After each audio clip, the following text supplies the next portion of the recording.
Thank you, Dr. Alka. Come, I'll just make a comment. Because we are running short of time, I will... At the outset, I would like to thank my dear friend Neeta for inviting me and also for the challenge to take on this topic. Thanks, Sanjay, also for the invitation. And I'm very happy to see my favorite teacher over here, Dr. Boraskar. So nice to see you. So let's start.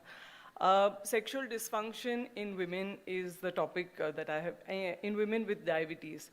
We all know that diabetes affects various organs in our body. From head to toe, we talk about all other complications. Somehow, why do we shy about talking about sexual dysfunction, especially in women? While going through the literature, I came across another article which was written by the late Dr. Sadikot. Female sexual dysfunction, don't take it lying down, is what it said. As women, a lot of times we feel that neither do women come out to speak about any sexual dysfunction, nor do we as doctors ask about it. Also, when we go through the literature, there is not much that is written about female dysfunction as compared to male sexual dysfunction. In diabetes, we know that male sexual dysfunction, erectile dysfunction, all these things do occur. There is a lot of data, treatment also available. But in women, this is lacking. And however, times are changing. We are at least able to speak about it. And it is for us to ask. So how do we define female sexual dysfunction?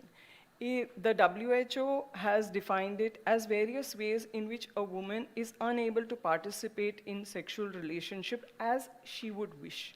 The clinical definition is the persistent and recurrent disease, decrease in sexual desire or arousal, and the difficulty or inability to achieve an orgasm, and the feeling of pain during sexual intercourse.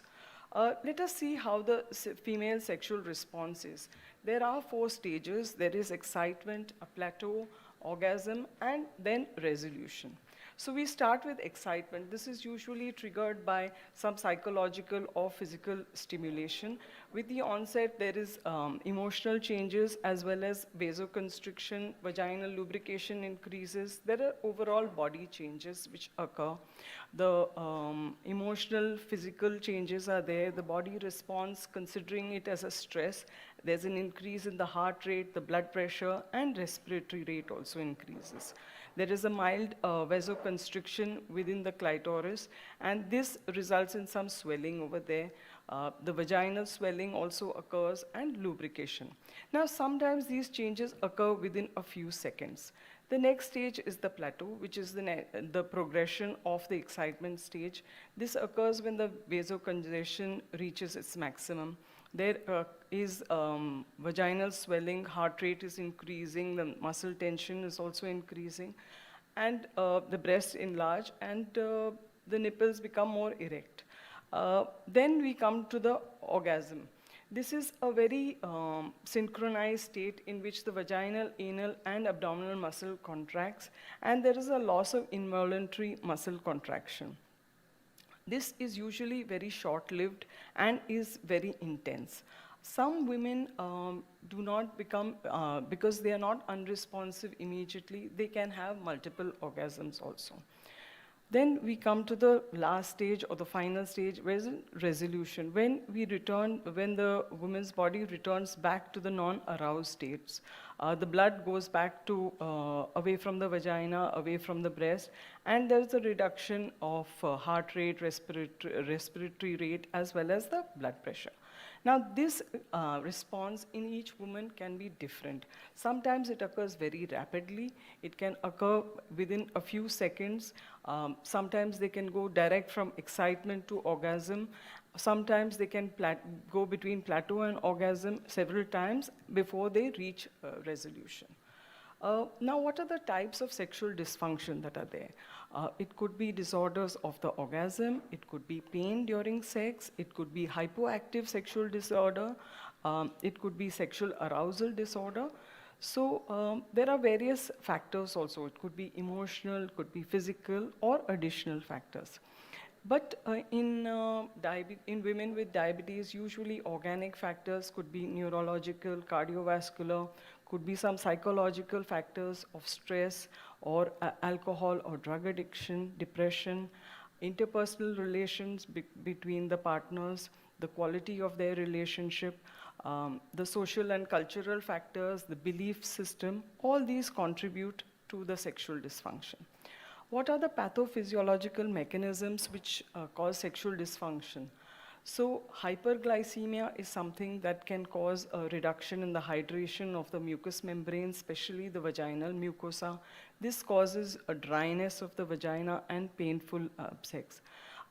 Then there could be some vaginal or urinary tract infection, which also causes a bit of discomfort as well as pain in the pelvic area. Gynecological conditions like ovarian cyst, fibroids, vaginismus, wherein the vaginal muscles go into a spasm, also could contribute to this. Vascular complications like a compromise in the blood supply would also, to the vagina and clitoris, would also cause problems of dryness and arousal. Neuropathy, there could be a reduced sensitivity and impaired sexual response. There could be an association of either stroke or epilepsy also, which could impair the sexual function. Hormonal factor is also something wherein the estrogen levels are low. This can reduce the lubrication of the vagina. The estrogen deficiency, which would be there, causes a poor general condition and depression. Androgen deficiency also is known to reduce the libido. Psychological factors, anxiety, stress, the fear of rejection, sexual performance anxiety, traumatic experiences in the past all contribute to this also. Depression in diabetes is very common, and this can act by impairing the lifestyle, the self-image, relationship status. All these things will contribute to it. Besides that, the social, cultural factors are there, financial difficulties, religious beliefs, lack of exercise, all these things would add. Medications. Sometimes they are already in depression. Probably they're taking medications like the serotonin reuptake inhibitors. This also can reduce the sexual interest.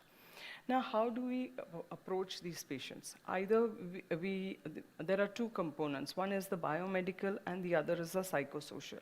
Biomedical would cause either direct effect or would indirectly affect via the comorbidities.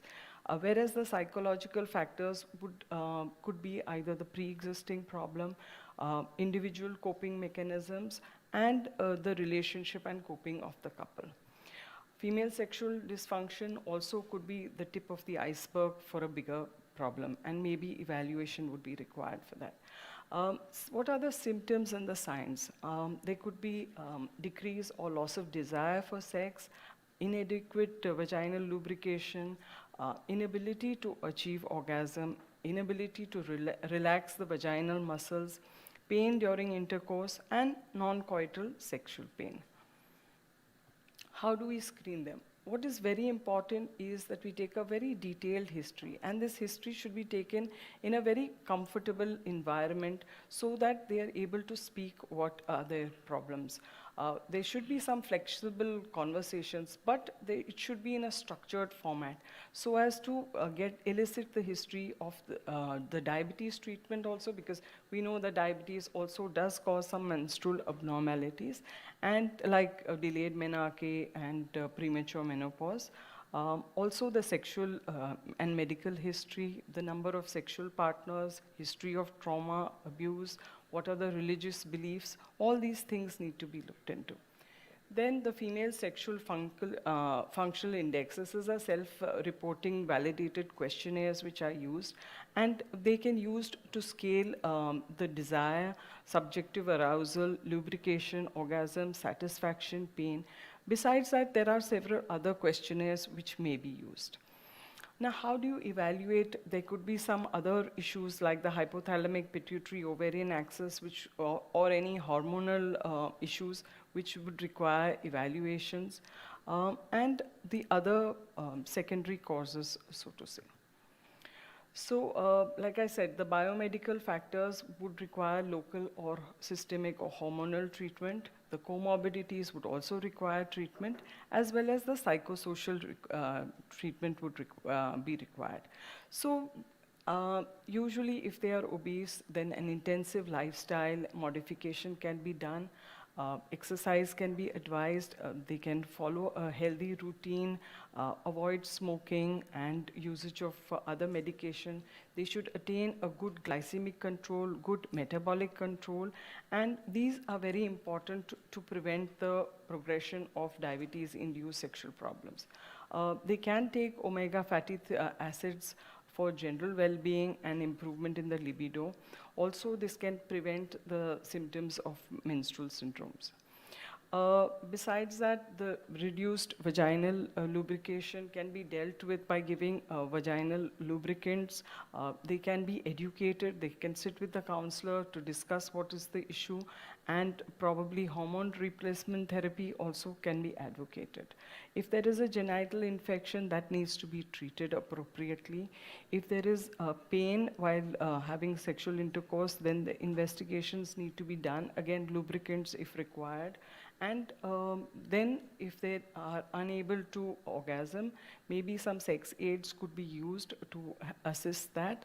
The reduced libido also, we need to review whether there is any concurrent depressive illness that can be treated. Psychosocial support needs to be given for that, and treatment can be given. DHEA or estrogen and androgen supplements may be given. It has to be a team approach. We need to have a counselor on board wherein the arousal techniques need to be discussed, counseling for the couple needs to be done, hormonal therapy, pain management if required needs to be done. There are some other potential therapies which are available, but out of these, which we don't use them as yet, sildenafil is something which may be used in women who have sexual dysfunction, who are taking serotonin reuptake inhibitors. Of course, if they have angina, then it is contraindicated. So to conclude, the sexual dysfunction in women is more common than in women with diabetes, is definitely more common than women without diabetes. They are in a high-risk group. There are various factors. It could be either due to the lack of vaginal lubrication, pain during sex, inability to orgasm. This could be because of blood sugars being high or low also. The rate of depression is also high amongst people with diabetes. Besides that, if they are wearing devices like if they're wearing an insulin pump or maybe a continuous glucose monitor, or maybe sometimes even the lipohypertrophy from the around the insulin sites, these might, reduce their body image and probably reduce the spontaneity of sex. The problem with women also is we have to assess them properly, and although there are significant gaps in the knowledge that we have or the treatment that we give, but still I think we have to start somewhere. We have to start asking our patients, like how we ask for other symptoms, we must begin by asking if they have any problems, if there are any sexual dysfunction. And yes, times are changing.